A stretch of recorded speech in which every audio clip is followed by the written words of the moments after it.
So I'm one of those people who likes maps.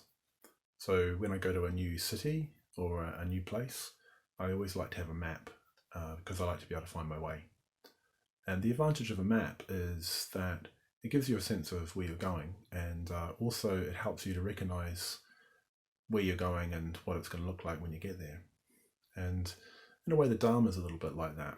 It's a little bit like a map. It shows us the way, and it means that when we get to where we want to go, we recognize it because we've got a map, we've got some kind of indication of what it might be. So like a map, the Dharma isn't the actual terrain, it's an image or a suggestion or a metaphor for the terrain. And one of the metaphors or one of the maps or one of the indications that the Buddha gives for what the terrain is really like is the idea of impermanence. So it's not really, from a metaphysical point of view, that all things are impermanent. It's just that if we look at the impermanence of things, if we attend to that, then we're going to wake up to the way things really are. So in a sense, it's a bit like finding that cathedral or finding that art gallery or finding that park in a city that we haven't been to before.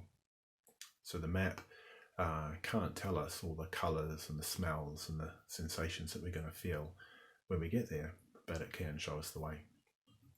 So I mention this because at the moment, I think we've got an unusually auspicious opportunity to see impermanence.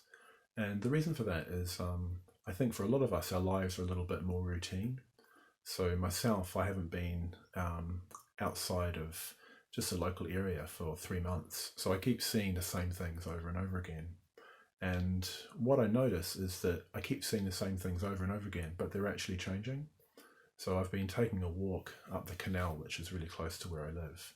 And what I've been noticing over the last 3 months is that the plants have been changing. So different flowers have been coming out and then they've been finishing, and then another flower will come out and then they'll finish. So the yellow irises that come out a little while ago are now beginning to finish, and the buddleia is coming out, just as an example. But we've also had the hawthorns and loads of other flowers come and go. And so there's a real advantage in routine because it helps us to notice change. So meditation practice, regular meditation practice is like that. So if we meditate regularly at the same time every day, it helps us to notice that our mind is actually changing, that our mind is actually moving. Because we're doing the same thing at the same time every day, we realize that actually, whilst on the surface it's the same, actually when we engage more deeply, we realize that it's actually moving, that it's actually changing, that things are ceasing to be and new things are coming into being. And we can begin to wake up to that more fully. So I say this at this time because I think that's going to change.